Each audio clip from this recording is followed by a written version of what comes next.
Hello, everybody. Welcome to Fantasy NBA Today, a sports ethos show brought to you by our great partners at FanDuel. I'm Aaron Bruski, joined as always by the great Dr. A. And in today's show, we're diving into the top ads, breaking down players in the drop zone, and highlighting the best streamers to help you win your week. Doc, hello, sir. Happy Monday to you, and condolences to the falling of your favorite bar. I'm so sorry. The restaurant Thoughts and prayers and restaurant. And I'm sure you spent the entire weekend commiserating and hitting parlay after parlay. I did do that. Sir? I did both those things. Yeah, it was fun. I know you texted me, and I replied. No. Just seeing if you were listening. I did not. No, but you actually, the fact you acknowledge it on the show, I mean, that's as good as that's the important part. I'm not going to reply to your text, but I will talk about it posthumously. I don't know the last time you actually replied to one of my texts, but that's okay. I'll keep. We could go to the text thread and find out. It's not going to stop me, dog. Yeah, who you adding this week, dog? Yeah, my big ad is Jeremiah Fears of the New Orleans Pelicans. Brew, is that a good pick? It is a great pick, actually. Thank you. Sunday, he had 28 points, 3 boards, 4 dimes, 2 blocks, 5 threes, 10 of 15 shooting. Saturday, he didn't shoot it very well, 5 of 14, but he still had 18 points, 11 boards, 5 dimes, 2 blocks. He's got 5 blocks over his last 3 games. He's just kind of feeling it. And, they plugged DeJounte Murray in there. But Fears has been great since Murray arrived. So I'm kind of into Jeremiah Fears right now. Yeah, I posted the waiver wire column last night, and I don't recall exactly what I said about Fears, but it was basically something like, I mean, they gotta like this guy, right? Like, high draft pick, has played really well, as a rookie in a bad situation this season. And yeah, you got DeJounte Murray coming back, but it just feels like they're gonna find a way to give Jeremiah Fears some runway here. And New Orleans is weird, as a squad. And you got the Derek Queen situation just kind of percolating as well. And Trey Murphy back, not that great in his last game. It was a rust game. So a lot of different moving parts there. I think Fears will see his way through. I'll take us to Neemias Queta. Oh, my apologies to Neemias Queta and his entire family. It's Queta, everybody. And there may or may not be an article out there sending you guys the wrong direction, but 18 points, 10 boards, 2 assists, 2 steals, 2 blocks, 21 minutes. The B150's own Neemias Queta. I am just thrilled because, being out in front in Queta all season, had to take a little bit of a dive there, when Vucevic got traded into Boston, and he's just seen his way through it. And hopefully he could keep this up. And I think top 80 to 100 production, as he was doing before the trade, seems to be pretty realistic here, but he's got a little momentum, Doc. In fact, let me ask you this. If you had to pick one, would you take Vooch or would you take Queta? I'm going to take Queta. Last 2 games, he's 18 points, 10 boards, 2 blocks, 2 steals. Vooch ain't doing that. So I think I'd go Queta. Beautiful. And after you're done taking Queta, who would you take next? I was going to talk about the boys. No. I'm on the wrong screen, Brew. I'm going to talk about the boys in Memphis, Omax and Taylor Hendricks. They have both been playing very good.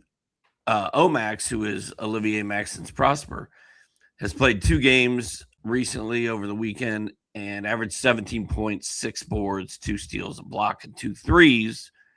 Taylor Hendricks in 2 games, his teammate, was at 15.7 boards, a steal, a block, and 3 threes. So both of those guys are playing big minutes for Memphis right now, who don't have Santi Aldama and don't have the kid from Purdue. I can't think of his name.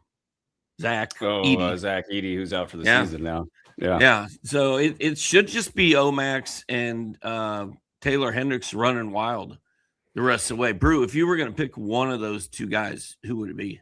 I've been struggling with this, and I felt like my analysis in the aforementioned waiver wire article was so weak. It was like, basically, I'm taking Olivier Maxence Prosper. I'm taking him because he was first to the party. it feels like Hendricks he got there a couple games late, and so I've got a little bit more body of work here with Prosper. And at the same time, Hendricks' stat set feels a little bit safer, a little bit more flat, where as Prosper is getting you, some very high field goal percentage games in some of these pop games. Hendricks isn't quite as lopsided, though he's lopsided as well. But both guys just seem like they're locked into minutes going forward, and it feels almost like a layup. I think I'm targeting late round value for these guys just to be safe. And then if they can continue this last week's mid-round production for both guys, I mean, that's just icing on the top of the cake. So Memphis has a lot going on right now. We'll probably cover them a few times in today's shows. And let's go over to your neck of the woods, Doc, to Indiana, Micah Potter. I feel like you've said his name like 10 times this season in various capacities as we're just grasping for things in Indiana. But it feels a little stable now for him. And he's also sitting on a week of mid-round value. In last night's game, 18 points, 9 boards, 1 block, 2 threes, 25 minutes. And I don't think he's going to jump out of the box score with defensive stats. And I'm really worried about his consistency. I'm also just looking around in the rest of Indiana and thinking, is there anybody else here that can actually do stuff? And maybe we're not even into the best part of the tank yet. If Micah Potter is going to get 25 minutes per game going forward, I think late round value is pretty much just sitting there for him. And just like these other guys, and I'm not as excited about him as I am the Memphis guys, but just like those guys, he could possibly do some mid-round stuff. The big guys, you get a good efficient, almost double and a defensive stat here and there, and you're starting to cook with something there. So Micah Potter, everybody. Doc, who do you got next? I'm going to mention Pelle Larsson of the Heat. I think if Norm Powell, Andrew Wiggins, or Jaime Jaquez is out, you can fire up Larsson as long as he's playing. Davion Mitchell is also banged up right now, along with Norm Powell, so that helps. But I think as long as one of those guys is out, Larsson is a safe play. He's been pretty good all season. He's been a little banged up lately, but he's back. In his last game, he had 20 points, 4 boards, 4 dimes, a 3-pointer, and played 35 minutes. And there should be plenty more of that, where that came from if Powell continues to miss time.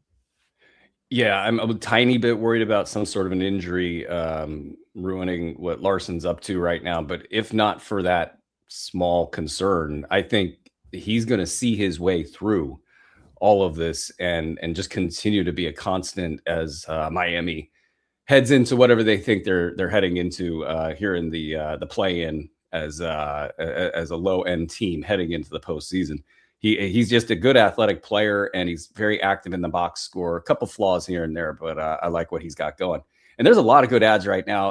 We're I'm at least me personally, aside from picking all of Doc's guys and having to go to the well here for some different players. There's just a ton of pickups right now. Danny Wolf had a game, 20 points, 6 boards, 3 assists, 2 steals, 3 threes, 25 minutes. If Nick Claxton is going to start exiting stage left in Brooklyn, it's going to be Wolf. And, everybody's up in arms about Day'Ron Sharpe lately. And I really wish that Day'Ron Sharpe could be a thing because I got him in a couple spots. He had a good one over the weekend. Finally got over the 19-minute threshold and had himself a bigger game. But Danny Wolf might end up being better. And, we see 1 or 2 good games out of Day'Ron Sharpe out of every 4 games or so. And Wolf might end up being a junk time, silly season hero. He's just active in the box score. And it feels like they're giving him more responsibility lately rather than less responsibility. So maybe Danny Wolf will be the tank commander in Brooklyn. All right, let's shift gears. Let's talk about guys who are struggling, the buy lows, the candidates to drop. Doc, who's your first player in the drop zone? I feel like I've been talking about this guy nonstop for 2 weeks. Usman Jang. These are DeAndre Ayton-like numbers. These are Kalkbrenner-like numbers. These are Eric Snow-esque. 2 games played for Jang, 4 points, 2 boards, 3 assists, 2 steals, 1-3, 17 minutes per game. I don't know, man. I really thought he'd Giannis be doing back. something by now. And now we get the news today that Giannis is coming back tonight. Does that I mean, it can't make Jang any worse. Maybe it helps. I don't know. When I wrote about this, there's so much to write about in today's column. Jang and the Bucks, I was looking at the standings and I thought, we gotta, like, the moment for Giannis is now. I forget how I wrote that, but it's like now. And then today he gets announced that he's back in, because in the standings they're completely screwed. Like, they've got to basically go on a heater to try to get into the play-in and be, something, have a chance, right? Like, does Giannis want to go put it, like, hit the throttle and put himself at risk? Does Milwaukee want to put him at risk? Let him put himself at risk to just, like, barely be the 10 seed? The time is now for these guys. So what does that mean for Jang? I think Giannis is going to come back. He's going to do his best. They're going to lose games. Eventually the standings are going to look like the standings, and then he's going to be gone. He'll take the rest of the season off. And at that point in time, when that happens, that's when Jang, I think, comes in, and that's his chance. And with Jang, we've seen a mixed bag here, but it's hard to produce with Doc Rivers only playing you so many minutes. And in addition to that, you got all these chuckers on the floor. And Jang has been talked so highly of by the coaching staff and people connected to Milwaukee. And even he did an interview, and I don't know what the outlet was, if it was French or whatever. It was not in English. I hit the old Google Translate on this interview, and he was telling this reporter from overseas that he's been given this great opportunity, like almost using specifics, like, yeah, they told me I'm going to get the ball a lot, was my sense from reading that. So I think in a couple of weeks we'll be revisiting this, but right now it looks bad, and it's not going to be good anytime soon. I don't think it's going to be good this week, and maybe next week it won't be good either. So you got to check your options there and see if you can hang on. I'm going to go to Jalen Tyson, and over 2 games, 12 points, 3 boards, 2 assists, 1 steal, 4 threes. Lots of minutes. He kind of cracked late round value over the last week, over the last 4 games, over 30 minutes per game. I'm just looking at this and thinking, okay, if we're barely getting late round value right now, given the addition of James Harden, given the back and forth of people in and out of the lineup, and all the different things, and Donovan Mitchell's not in right now, and you only get 2 games this upcoming week, I just don't see a lot of reason to hang on when there's so many different options on the wire. And I like the player, and he could come back and be productive, but it's just not enough there for me to stick around. Doc, who do you got next? Next, I have got a guy named Cam, and it's not Cam Spencer, Brew. Oh, I thought we were only talking Spencers on this show. It's Cam Thomas, Chucker with the Milwaukee Bucks. Man, he does like to chuck, and his numbers are garbage right now. Cam Thomas, 2 games over the weekend. Is he a buck that likes to chuck? He's a chuck buck. Yeah. My name is Buck. Go look it up. Sorry, I derailed us like usual. 2 games played over the weekend, 11 points, 2 boards, 2 assists, no steals, 1-3, 17 minutes. It's just I think there is a world in which Cam Thomas has fantasy value. I don't think it's playing for Doc Rivers and the Bucks right now. No. And it's just rough all the way around for him. And you wish that somebody kind of had taken their arm and put it around him and said, hey, man, let's learn how to pass and become a more complete player, because this whole Brooklyn experience has not been good for him overall in his career. Okay, I'll take us to Washington, because what the hell's going on in Washington, right? Like Tristan Vukcevic ruled out for tonight's game. And keep in mind, guys, there's 3 games in 4 nights for these guys. So the plan here is to just throw a monkey wrench in it as much as possible if you're Washington. And they're right in the middle of a heated tank race in the bottom 5 picks. These guys really got to lay it on the line to lose. So I think maybe you see Keyshawn for 19 minutes again tonight. Hopefully more. Hopefully I'm wrong on this because I got Keyshawn everywhere. I basically decided to see this 3 games in 4 days stretch out in a lot of spots, and we'll just see what happens next. But these guys are going to alternate, and Justin Champetti, you could throw him in the mix, though he's been productive at least when he's been in the lineup. I think with Vucevic, one reason that I'm more tempted to hold here is that they don't have any big man at all. Anthony Gill can go run around the court for 30 minutes, but like, what are we doing here, Washington? Other than, you can lose games with Tristan Vucevic. You don't need Anthony Gill to lose games. I mean, you could just lose games the way you've been losing games all season. But they theoretically don't have another big man. So Tristan Vucevic should be a priority for them. Whereas with Keyshawn, they got so many wings and stuff going on. I feel like he could get lost in the shuffle with this tank thing going on. And it's ugly. And if at any point in time you're just tired of it, you have my blessing to drop anybody in Washington. Yeah, anybody in Washington right now, unfortunately. Doc, who do you got next? Yeah, Brew, I think that Washington's reluctance to be fantasy-friendly tankers is one of the more disappointing developments of this entire season. Would you agree with that? Oh, it kind of even like, yeah, no, I'll leave it at that. I think it's definitely a disappointing fantasy development. I just think, actually, I won't leave it at that. I think there's a way to develop your players and lose at the same time. And teams are so stuck on negotiating with agents and their little internal power things. And they just kind of like barf all over themselves.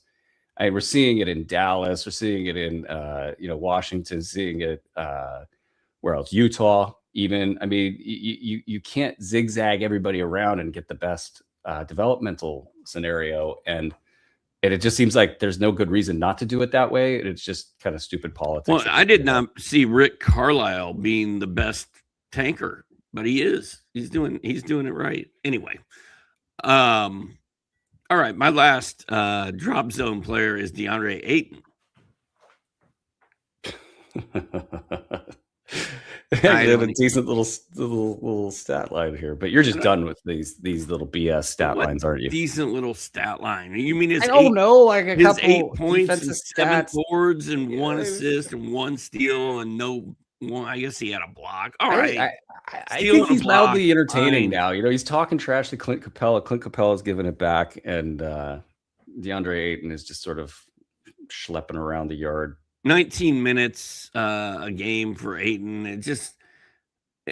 Everything looks so much better 3 months ago. Now it just does not look good at all. And can we give him a little grace for having to play with 2 of the biggest box score, gravitational pulls of history? Like, I mean, Luka is getting all of the stats. I do think there's an angle that needs to be explored of like, if Luka's going to get all of the stats, like he's really got to make his teammates like him, because that's tough. Like, he gets all the stats, and it's almost as simple as that. Like, if you're DeAndre Ayton, you're like, could I get that rebound, please? And he's like, no, that's my rebound. No, it's not your rebound. You go running up and down the court. You don't touch the ball. Hey, Ricky Bobby, what do you say? You let me win this week? Well, why? Why? I wouldn't do that. I'll take us to Derek Queen. Derek Queen's super interesting because the 13, 7, and 3, 1-1, 24 minutes per game, 2-game stretch here. It's not enough, right? There's been too much bad for Derek Queen for a while now, really. Like, he had his big, moment exploding onto the scene, and it's been more top 100 than it's been top 50 for him. And you got all the planets aligning for him. Like, they need him to be good, and they need to win games, and they're playing DeAndre Jordan, and they did that a little bit less this weekend with DeAndre Jordan, and I think that message was sent to Derek Queen. I don't know how much it was received and how much DeAndre Jordan can actually run up and down a basketball floor to send said messages. But, especially with Jeremiah Fears coming on, and you got DeJounte Murray in the house, does Derek Queen get lost in the shuffle? I think the answer is we're going to see maybe in the final 3 weeks of the season they turn to Derek Queen and they say, all right, now we're going to let you have a big finish here. And these next 3 weeks, to get to those 3 weeks, we're going to be a little bit bad. And I'm 100% confident that Derek Queen has 3 good weeks at the end of the season in him. I'm not. I think, all of his deficiencies have been on display. I mean, if you are a bad defender that doesn't run hard up and down the floor, you are going to get exposed in this league. And there's a maturity issue there as well with him. And he's just got to get his ass up and down the floor and, earn the offensive and stats, the stats in the box score. If you're getting those and you're not playing defense, it's a classic problem. All right. To wrap up this episode, Doc, let's look at the best streamers heading into tonight's game. Who do you got? I don't know if these are the best, but this is the list that I came up with. By the way, breaking news, Keita and Jaylen Brown not playing tonight for the Boston Celtics. That's terrible. Who are the Celtics playing tonight? I know this already, but at Milwaukee. At Milwaukee. So there you go, Giannis. Happy birthday. All right. Where are we? Streamers. Jordan Miller is first on my list for the Los Angeles Clippers. He was good last night. He had 19 points, 8 assists, 3 steals. He hit a 3-pointer. He hit 5 out of 6 shots. The game before that, he had 10 points and not a lot else. But he's been scoring a little bit. I don't know. Jordan Miller was hot and fun a little while ago, and then he started to come back down to earth and not be as fun. But John Collins got hurt last night, man, and Chris Dunn is questionable. So I think there's room for him to do well again tonight. I'm also a little freaked out that this is a back-to-back situation for the Clippers, and Kawhi Leonard's not even on the injury report at all. So look how far we've come, Brew. But Jordan Miller, I kind of like the hot hand. Yeah, and the thing about the Clippers that's made me look down roster a little bit is that they're just locked into either the 9 or the 10 seed, and that's kind of that. And I think they and the Golden State Warriors are going to get to a point where they just don't care. And, that they're kind of just like resigned to their fate. They're going to maybe try to get a home game in these play-in contests where they can, but mostly it's just going to be about staying healthy. So the Jordan Millers of the world could possibly take the torch and run through the month of April and even late March here. No back-to-back warning on Kawhi Leonard is certainly a little bit weird, but you know what? He's just gotten it done this season, and hat tip to him. I'll take us to Kyle Filipowski, and I think he's a must-roster player, but he's still available in a ton of leagues, and he's quiet over the last couple games. So maybe people got a little freaked out. Maybe he was dropped. I kind of doubt it, and you're probably in a shallow league situation if he's still available anyway. But if he's available, I think you've got possibly, I say this lightly, league winner kind of a thing going on, because he can be a top 50 guy. And once they pull the plug on somebody like Keontae George and, Lauri Markkanen, I don't know if we'll ever see him again this season. So those two things right there could just open it all the way up for Kyle Filipowski, especially with Jusuf Nurkic already out. So make sure he's available or not available. If he's available, stop and pick him up. Doc, who do you got next? Tim Hardaway of the Nuggets. You look at his game log; it's been good. A few blemishes here and there, but he's had 3 weeks of being pretty solid. Hits a ton of threes. He's getting some steals. He's scoring points. I just think he's playing well enough right now that I think he's worth it's worth riding his hot hand. You've got Aaron Gordon injured. You've got Cam Johnson doubtful. You got Spencer Jones kind of iffy, and you've got Peyton Watson all hurt. And I think all those things are helping Tim Hardaway right now. Yeah, super consistent. Who'd have thought the best pickup for the Denver Nuggets between he and Cam Johnson would be Tim Hardaway? I got the entire Golden State roster for streamers for tonight's game. I mean, Guy Santos should be rostered. He's on an early round, like month-long run. And so I don't even think we could consider him a streamer, but like Al Horford doing great lately, top 50-ish numbers. Brandon Pajemski, obviously, mid-round value doing well. Moses Moody inside the top 100 over the last few weeks. D'Anthony Melton, late round, just kind of cruising, probably available in a lot of leagues. And, Pat Spencer hasn't been good lately, but maybe he could actually reach up and get a good line. If you're in a 14-team league and Pat Spencer's floating around, might be worth a look, just depending on your roster situation. So the entire Golden State roster is Warrior, everybody. Doc, what do you got next? I think I'm going to take a flyer in my FanDuel league that I play in on Will Riley of the aforementioned Washington Wizards. Does he not seem like the only sort of reliable one right now? Double figures in 5 straight games. Reliable. He's boarding. He's assisting. Not a big steals, blocks, or threes guy. He'll hit threes, but steals and blocks aren't really there. But just as far as a warm body to play on a night when there's a lot of teams not playing, I think Will Riley might be worth a shot. I mean, presuming you don't have access to other Washington Wizards like Bilal Coulibaly, maybe. They're all so bad though. Like if you watch them play, they're like legitimately terrible.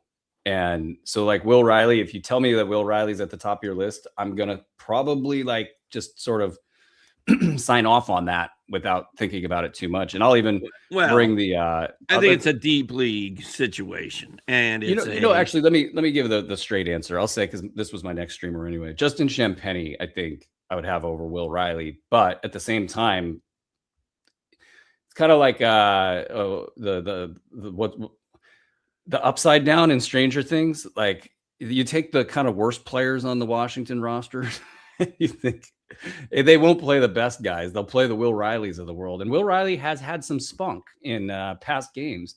He's very inconsistent, but you can see why. I can see why you would go there. And with Justin Champagnie, if he's available heading into the game, that's like checkpoint one. And then you kind of got to plug your nose and say, well, hopefully they don't just not play the guy and not tell anybody what they're doing, because they've done that before this season.